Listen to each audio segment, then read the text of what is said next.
भाई साहब, ये हमारा मोबाइल है, बेलदार काम गिर गया है। कैसे गिर गया है? ये भैया काम कर रहे थे तो जेब में से गिर गया है।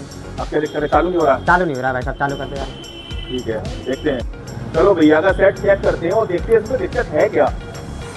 चलिए भैया का फोन खोल के चेक करते हैं इसमें हुआ क्या है। पहले तो इसकी कंडीशन बहुत ज़्यादा मुझे खराब लग रही है, मगर मैं इसको बहुत बढ़िया तरीके से चेक कर रहा हूँ। ये मैंने नया फोल्डर ले लिया है और मैं इसको इस तरीके से लगा रहा हूँ। ये लग गया इनका भैया का फोल्डर। और ये फोन, ये देखिए फोन हो गया चालू। भैया आपका डिस्प्ले टूटा हुआ है। तो गाइस आप देख सकते हैं, मैंने भाई का फोन 10 मिनट के अंदर कर दे दिया उनको, एकदम बेहतरीन क्वालिटी दी है। अब मैं भाई से पूछवाता हूँ आपको उनको मेरा काम कैसा लगा। अरे भाई साहब, बहुत बढ़िया लगा।